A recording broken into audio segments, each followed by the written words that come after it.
Disse o Senhor: a minha palavra não voltará vazia e ela vai cumprir o propósito para o qual eu a designei. A palavra de Deus é fiel.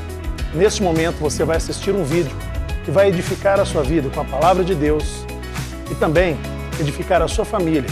Compartilhe com seus amigos após assistir esse vídeo e também acesse o nosso canal no Spotify para você ouvir enquanto você dirige, enquanto você trabalha. Que Deus te abençoe, seja edificado e cresça na fé. Irmãos, Deus tocou no meu coração essa noite para trazer uma palavra a qual, quando eu estava a preparando, eu me senti um pouco incomodado. Só que Deus falou comigo: você vai ministrar porque é preciso. E quando Deus fala, não sei se você sabe, nós não temos opção de escolha. Então o tema desta mensagem de hoje é: não perca o primeiro amor. Repitam com o pastor Júnior: primeiro amor. Isso aí. E para começar a introdução dessa mensagem, eu estava pesquisando através das escrituras sagradas algo que identificasse com esse momento que nós vivemos em termos de perca de essência ou até mesmo identidade. Deus então colocou em meu coração para pregar sobre Jeremias. Alguns conhecem a história do profeta Jeremias e outros não conhecem tanto. Quem às vezes é novo da fé nem sequer ouviu falar sobre Jeremias. Jeremias era um sacerdote chamado por Deus, levantado para ser um profeta em um tempo de crise em Israel. Jeremias, ele é encarregado agora, através de uma unção, de advertir ao povo que estava vivendo uma vida de desobediência. A pregação que Jeremias ministrava através do Espírito Santo de Deus era um anúncio ao juízo e ao arrependimento. A mensagem que Jeremias trazia era de esperança, mas também era uma mensagem de juízo e restauração. Só que para Jeremias pregar naquele tempo não era fácil como nos dias de hoje. Jeremias ia até o povo, hoje o povo vem até a nós. Jeremias, ele tinha que ministrar palavras de confronto, enquanto muitos nos dias de hoje estão acostumados com palavras de amor e prosperidade. O público para qual Jeremias foi levantado para pregar não era ouvintes receptíveis à mensagem que ele tinha a dizer. Porque naquele tempo a mensagem não era de prosperidade. Naquele tempo a mensagem não era você vai vencer. Naquele tempo a mensagem não era olha, você vai mudar de nível. Não. Naquele tempo a mensagem era de confronto e despertamento.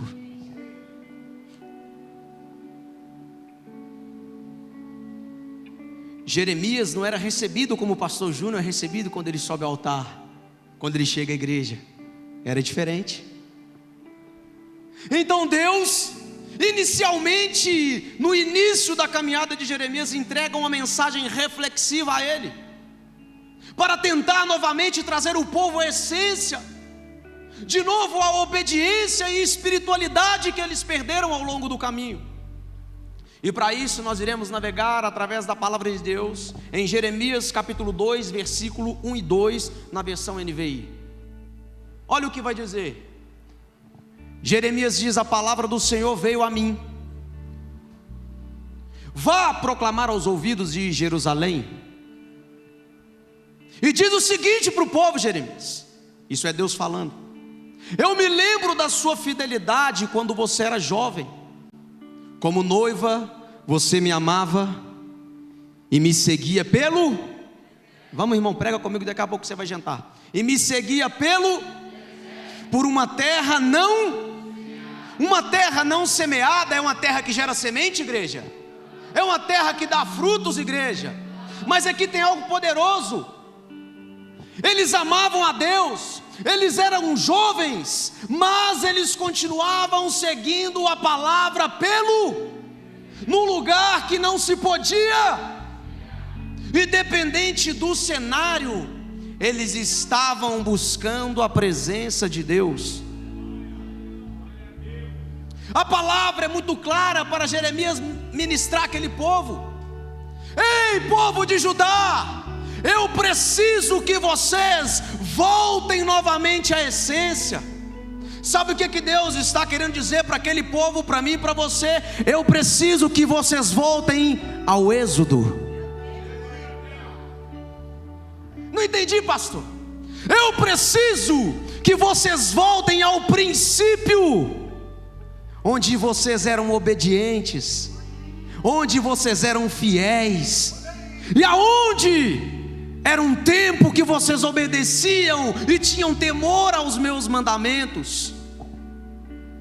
A palavra de Deus vai dizer que o povo substituiu o Deus verdadeiro por ídolos vazios e imagens. O próprio Deus vai dizer que eles os trocaram por cisternas rachadas. Se você não sabe o que significa uma cisterna rachada, é aquilo que não sacia a sede de ninguém. O povo trocou o que era vivo e verdadeiro por aquilo que era inútil e morto: ídolos, prazeres, imoralidade sexual. Agora o povo de Judá, o povo de Israel, está sendo perseguido e oprimido por estrangeiros. Por quê? Fruto da desobediência. E o desejo de Deus, através da vida do profeta Jeremias, era que o povo voltasse ao primeiro amor, que o povo voltasse às antigas práticas de fidelidade e essência. Não entendi ainda. A terra não era propícia, mas o povo adorava. O tempo não era de probabilidades positivas, mas ainda assim o povo buscava a face do Senhor. A palavra de Deus era clara para aquele povo naquele tempo, e é clara para mim e para você nos dias de hoje. Ele deseja que nós voltemos à prática da adoração. Tem alguém aqui entendendo essa mensagem, pelo amor de Deus?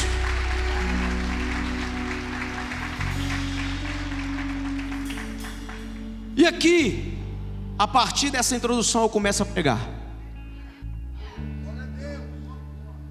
O problema das pessoas, dos crentes do dia de hoje, da Quadrangular São Joaquim, não, é que as pessoas acham que primeiro amor é um sentimento, mas o primeiro amor não é um sentimento. Fala assim: que é isso, pastor? Não, irmão, prega aí que daqui a pouco você vai jantar, senão eu vou falar assim: olha para o irmão que está do seu lado, eu sei que você não gosta de fazer isso. Fala assim: que é isso, pastor? Como assim? Primeiro amor não é um sentimento. Primeiro amor é um lugar. Por quê? Só é possível sentir determinadas sensações em ambientes específicos. É impossível você querer gerar um ambiente de adoração dentro de um pagode. É impossível você querer gerar um ambiente de adoração onde só há destruição. É impossível você querer gerar em seu casamento um fruto de adoração ao Senhor se só existe guerra todos os dias dentro dele. Sabe por que não conseguimos voltar à essência do primeiro amor? Fala assim: por quê? Não, igual Marília Gabriela, por quê? Porque nós abandonamos o lugar de encontro. Abandonamos aquele lugar que nos encontrávamos com o Mestre e chorávamos na presença dele.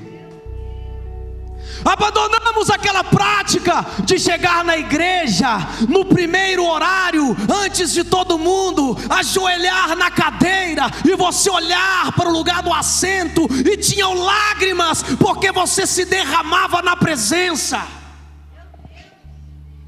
Abandonamos aquele cantinho do quarto, a qual nós ajoelhávamos e falávamos: Deus, muda a situação da minha casa, Deus, libera a provisão sobre a minha família, Deus, libera a cura sobre aquela enfermidade. Abandonamos. Ou quem sabe você não é aquela pessoa do rádio ou do YouTube que quando estava preparando para arrumar a sua casa, você colocava aqueles louvores e você começava a cantar e você começava a adorar, e de repente você já não conseguia mais varrer a casa, porque você falava: ei, eu sei o lugar onde eu te encontro, eu sei o lugar onde eu sou tocado. É quando eu começo a clamar: santo, santo, obrigado, santo, santo é o nome do Senhor. Não é que você abandonou o sentimento, porque o sentimento passa, mas é porque, igreja, nós abandonamos o lugar onde nos encontrávamos com Ele. Ah, pastor, eu não concordo. Não precisa concordar com o pastor Júnior, mas você não pode discordar da palavra de Deus. Coloca para mim em Apocalipse, capítulo 2, versículo 4 e 5. Contra você, porém, tenho isto: você... Não, vamos, vocês não precisam almoçar hoje, não? Contra vocês tenho isso. Contra vocês tenho isso. Contra vocês tenho isso. Lugar. Sabe o que está querendo dizer aqui? Você saiu do lugar onde nos encontrávamos. Coloca o versículo 2. Lembre-se de onde você caiu. Arrependa-se e pratique as obras que praticava no princípio.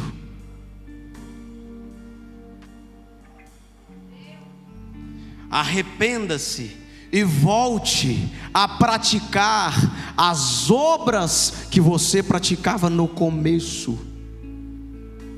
Quando a palavra diz para você, lembre-se, ela está querendo te dizer: ei, traga novamente à memória aquilo que você perdeu em algum lugar.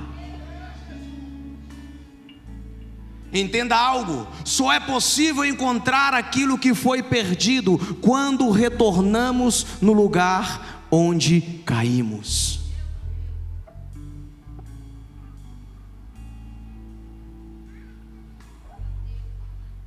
Repitam com o pastor Júnior: voltar dói, mas é necessário. Por Moisés ele não teria voltado, mas ele voltou porque ele entendia que havia um propósito. Irmãos, lugares que vivemos intensamente o nosso primeiro amor são ambientes que fomos inseridos para sermos preparados. Sabe aquele lugar que você viveu a sua essência? Sabe aquele lugar que às vezes você senta com algum amigo cristão e fala assim: nossa, eu queria voltar a ser daquele jeito, eu queria ter aquele sentimento de primeiro amor que a palavra queimava no meu coração. Sabe o que Deus está te dizendo nessa noite? Ei, o sentimento ele passou, mas o lugar ele continua sendo o mesmo. Sabe o que Deus está querendo te dizer? Você se esqueceu do lugar que nós marcávamos um encontro sempre, era contínuo. Mas sabe por que nós nos distanciamos desse lugar de encontro com Ele? Por causa das nossas frustrações, por causa das nossas tristezas. Sabe por que já não somos como éramos antes? Porque eu estou muito frustrado com louvor para voltar à adoração. Ah, sabe por quê, pastor? Eu já não sirvo mais. É porque quando eu queria subir no altar para fazer o minuto do milagre, ninguém me chamou, e eu estou frustrado por isso. Sabe, pastor, eu até ia na São Joaquim, mas hoje eu já não vou mais. Por quê, irmã? Ah, porque aparece foto de todo mundo, mas a minha nunca apareceu no Instagram. Pastor, estou muito magoado, porque nunca citaram meu nome no altar, ou me elogiaram depois de uma pregação. Ah, pastor, quando eu estava no hospital ninguém me visitou. Frustração é o resultado de expectativas não atendidas. E o problema da frustração é que ela tem um poder silencioso de te afastar da presença de Deus sem você perceber.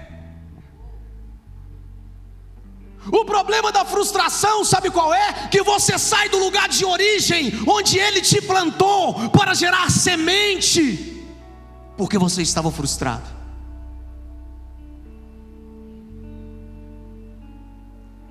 Fala com o pastor assim: a frustração me distancia da promessa.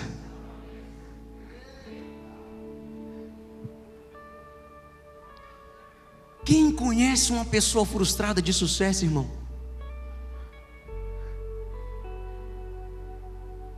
Sabe qual que é o maior problema? Quando nós conhecemos alguém que é frustrado, que a gente está com o irmão do lado e fala assim: coitado daquele irmão, ele é tão frustrado. Porque nada que faz dá certo, nada que faz prospera, nada que faz vai para frente.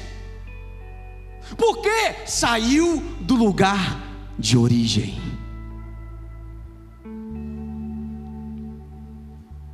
Não saia do lugar que Deus te plantou para você dar frutos. Não saia do lugar que Deus te plantou para você crescer e prosperar. Não saia do lugar que Deus te colocou, porque é lá que você gerará frutos que alimentará você, sua família, sua descendência, sua geração, os filhos dos seus filhos. É no lugar de origem que as coisas vão acontecer e que você vai voltar a sonhar.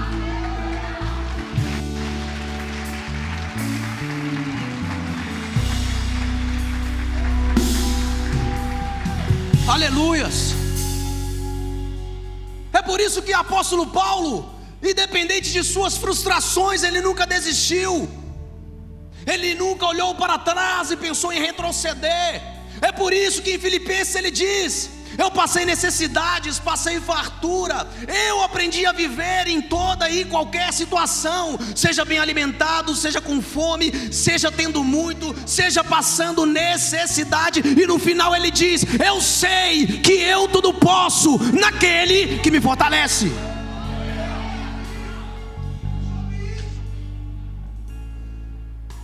Então entenda, o primeiro amor não é a euforia. O primeiro amor não é um sentimento, aquele que vai fazer seu coração acelerar. Não. O primeiro amor não é aquele que vai te fazer querer servir a Deus ainda mais. Não, é um sentimento e passa. O verdadeiro e principal primeiro amor, a essência da adoração, é permanecer nos lugares onde fomos plantados, independente das guerras e dos gigantes. Sabe por quê que em alguns momentos Deus vai nos anular, nos esconder, nos deixar na cisterna ou na cova dos leões? Fala assim: preparação. Deus não vai te colocar na prática sem antes você passar pela teoria.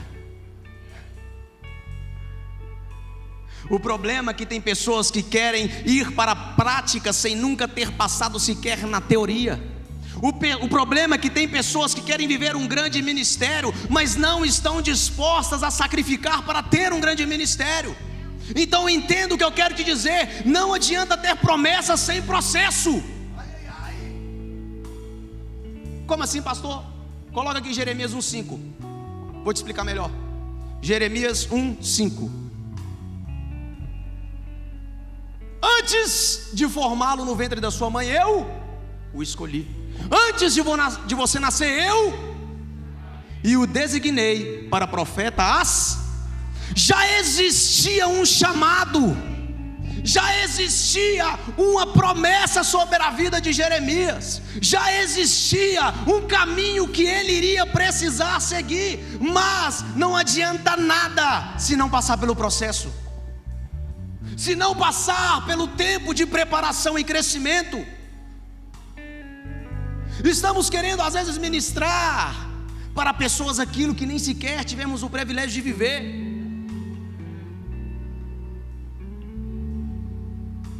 É impossível falar de feridas profundas com alguém sem sequer ter sido ferido algum dia.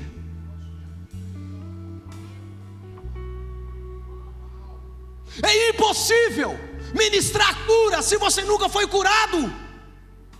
É impossível ministrar restauração sendo que você ainda não foi restaurado.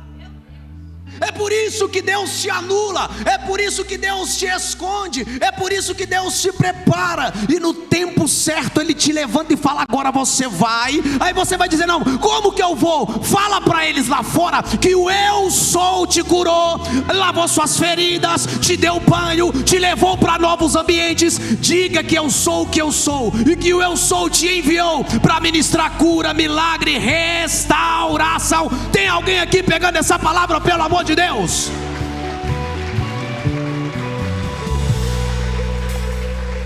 Então compreenda: toda ferida cicatrizada em você é um testemunho que Deus gerou na sua vida para você contar para alguém. A ferida não pode ser sua vergonha, ela tem que ser o seu triunfo. E eu venci. Me feriu, mas estou de pé.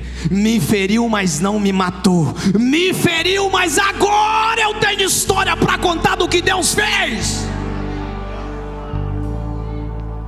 Aí você acorda, aí você é despertado e você entende: a sua dor é resposta para alguém. A sua dor é resposta para pessoas que precisam de oração e milagre.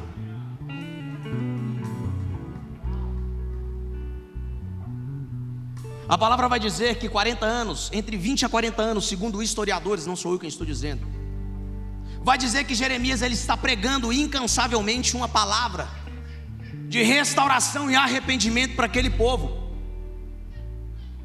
Agora, Jeremias ele está preso a partir do capítulo 20. Jeremias ele está apanhando.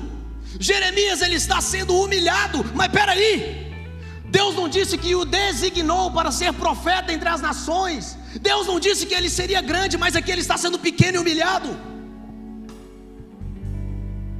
Então, os versículos vão dizer que ele está preso e sendo açoitado em praça pública, na frente de pessoas, a noite inteira, e pela manhã ele foi liberado. Agora engraçado, olha o que ele vai falar para Deus a partir do capítulo 20, versículos 7 ao 9. Senhor, tu me enganaste, eu fui enganado, fosse mais forte do que eu, e a tua palavra prevaleceste. Sou ridicularizado o dia inteiro. Mas peraí, o cara não era profeta, ele não foi chamado por Deus para falar com nações. Todos zombam de mim. Sempre que eu falo é para gritar. Vamos ressignificar em outras traduções: sempre que eu falo é para pregar que há violência e destruição. Que isso, Jesus? Nunca prego prosperidade, nunca prego mover sobrenatural. Por isso a palavra do Senhor trouxe-me insulto e censura o tempo todo. Mas eu digo, olha o que ele fala para Deus aqui: mas eu digo, Deus, não mencionarei, nem mais falarei em seu. Olha isso, irmão. Só que o engraçado disso é que no mesmo tempo que ele fala de maneira revoltada com Deus, ele volta atrás. Ele fala: olha, não vou mais pregar, não vou mais profetizar, não vou mais em lugares ministrar a sua palavra, que eu conjecturando para os dias de hoje. Mas no mesmo momento ele diz: ah, Deus, mas é como se um fogo ardesse em meu coração, é como se houvesse um fogo dentro de mim. Eu estou exausto, eu tento contê-lo, mas eu não posso parar. Eu não posso parar. Eu não posso parar.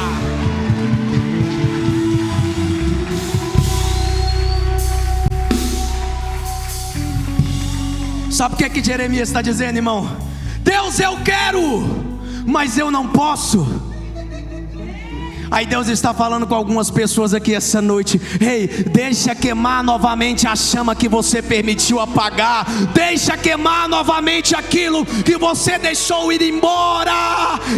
Eu faço uma coisa nova esta noite.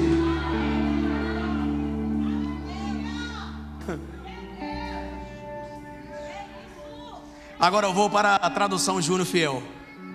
Aí eu imaginando Jeremias, quem sabe na praça chorando: eu não quero, eu não aguento mais, mas eu não posso parar, eu não consigo, eu já tentei, Deus, mas tem alguma coisa que queima dentro de mim, que me faz querer mais, que me faz querer pregar mais, que me faz eu querer ministrar mais. Aí eu imagino Deus olhando para ele falando assim: ah, Jeremias, não se preocupe, porque o meu poder, ei, porque a minha autoridade se aperfeiçoa na sua fraqueza. Jeremias, é quando você está fraco, aí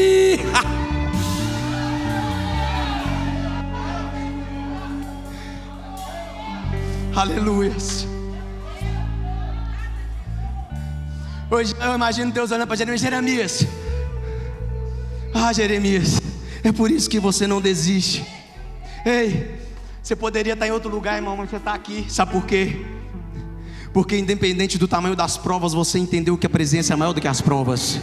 Ei, independente da situação que você vive, sabe por que você está aqui nessa cadeira? Dilacerado, cansado, humilhado, abatido, quem sabe com a vida financeira toda avacalhada. Parou de sonhar, parou de projetar. Aí todas as vezes que você entra por aquela porta, você esquece os seus problemas lá fora, e quando libera uma palavra profética do altar, você diz: ei, eu estou aqui, porque não vive mais eu, mas Cristo vive em mim. Não vive mais eu, mas Cristo vive em mim. Não vive mais os meus propósitos, mas vive o propósito de Deus. Aleluias, aleluias. Agora é eu que estou falando aqui, direcionado do Espírito Santo para você. Sabe por que você não parou? Sabe por que você não desistiu? Porque a sua chamada é maior do que a sua revolta. O seu propósito é maior do que a sua revolta. A revolta de Jeremias era: eu tenho um chamado, eu tenho uma promessa, mas a minha realidade não condiz com a promessa que foi liberada sobre mim. Eu estou sendo perseguido, eu estou sendo humilhado, eu estou apanhando na frente de todo mundo. Mas sabe por que Deus permite isso, irmão? Que antes de sonho vem processo. Ele dá um sonho para José, mas antes do sonho de José vem um processo sobre ele. Sabe qual que é o problema do crente do dia de hoje? Tem gente que quer ser usado por Deus, mas não suporta ser escondido por Ele. Eu quero ser usado, mas eu não suporto ficar anônimo. Pode falar sim ou não? O propósito de Deus vai exigir de você anonimato antes da evidência. Sabe o que Deus faz quando Ele te entrega uma promessa? Ele te diminui. Antes de colocar você em grandes mesas com grandes pessoas, Ele te diminui. Porque imagina só, não adianta as pessoas verem você, mas não ver Deus em você. Então por que Deus nos diminui? É porque nós não podemos ser maior do que a presença de Deus.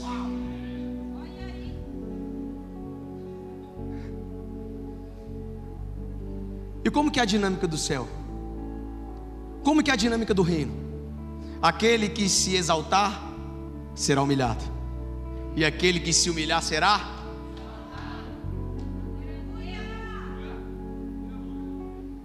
Humildade começa com o reconhecimento da sua posição diante de Deus. Sabe como?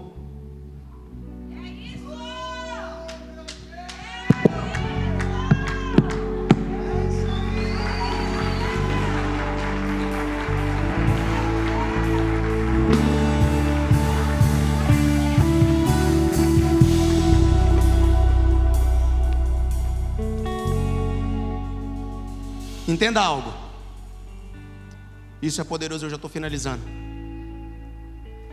Deus só tem revelações para aquelas pessoas que conseguem descer no nível da simplicidade. Fique sobre seus pés. Sabe por que Jeremias ele entende com convicção que ele não podia parar? É porque ele chegou a uma compreensão espiritual que eu e você talvez não conseguimos ainda chegar. Deus ele pode te prometer coisas grandes e ele vai, mas primeiro ele vai te colocar em lugares pequenos. Primeiro ele vai te colocar em ambientes que não são compatíveis com a promessa que ele te prometeu. E aí quando ele está naquela praça, imagino eu que ele vem a sua reflexão, o que houve com ele lá no capítulo 18. Ele ali pensando em desistir, ele questionando a Deus tudo que ele estava passando. Aí eu acredito eu aqui com as minhas faculdades mentais, aqui eu estou conjecturando, não quer dizer que isso aconteceu. Ele apanhou, ele foi humilhado, ele orou, ele falou de maneira revolta com Deus, mas aí Deus trouxe à memória dele um momento, quando Deus levou ele na casa do oleiro. Quando ele entra naquele lugar, e ele começa a observar um vaso de barro sendo construído. E de repente ele observa que aquele vaso, ele se quebra na mão do oleiro. Só que tem um porém. Mesmo o vaso quebrado, Jota, ele não foi descartado. O vaso quebrou. E agora Jeremias está chorando uma praça pública, lembrando que mesmo o vaso quebrado, ele foi refeito na mão do oleiro. Mesmo o vaso cheio de falhas, ele foi reconstruído, ele foi remodulado, ele foi novamente preparado para receber o azeite de Deus. Aí Jeremias começa a falar: eu vou desistir, eu vou parar. Aí dentro dele começa a queimar algo que não o faz deixar os princípios da promessa que Deus tinha prometido. Agora eu imagino Jeremias olhando para o céu, orando, falando: ah, Deus, eu estou cansado. Mas eu entendi. Apesar da frustração, apesar da luta, apesar da humilhação, apesar dos levantes, apesar dos inimigos, apesar de tudo estar indo ao contrário do que me foi prometido, eu estou nas mãos daquele que pode refazer todas as coisas. Ei, eu quero profetizar sobre a sua vida: a unção que te sustenta é maior do que a guerra que te afronta. O Deus que te chamou, Ele vai te sustentar, Ele vai te refazer, ainda que as suas forças se acabem. Quero voltar ao início de tudo, encontrar-me contigo, Senhor. Quero rever meus conceitos, valores. Eu quero reconstruir.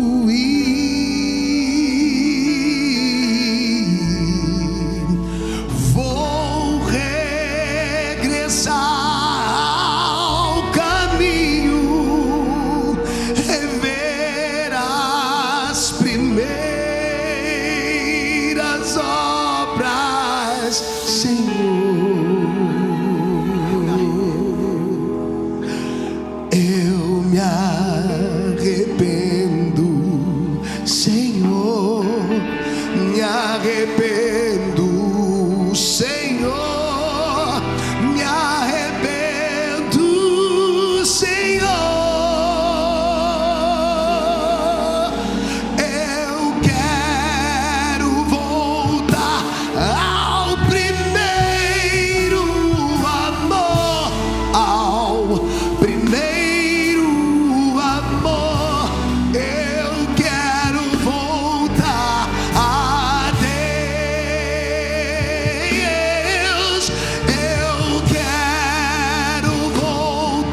Entenda algo. O óleo que você carrega não veio para sua vida de qualquer jeito. O óleo que você carrega, o azeite que está sobre você não veio de qualquer jeito, não chegou de qualquer maneira. Cada gota veio de dor, veio de processo, veio de oração, veio de joelho no chão. O que eu quero te dizer para finalizar, irmão: Deus vai permitir a prensa, Deus vai permitir a quebra, mas não é para te destruir, é para te refazer, é para te restaurar, é para te moldar, é para permitir você voltar a sonhar os sonhos dele. Pelo amor de Deus, se tem alguém que entende essa palavra, levanta sua mão e aplaude a presença de Deus.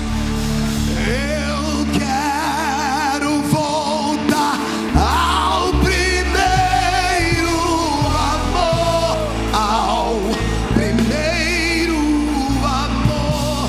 Eu quero voltar a Deus.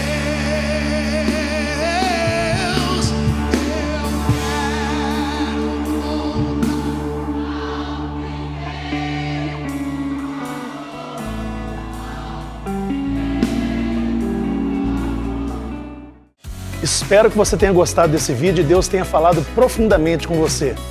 Mas muito melhor seria se você estivesse conosco aqui na Quadrangular São Joaquim. Portanto, curta esse vídeo, compartilhe, mas venha nos fazer uma visita. Nós te esperamos, nós te aguardamos, nos acompanhe nas redes sociais. Deus te abençoe.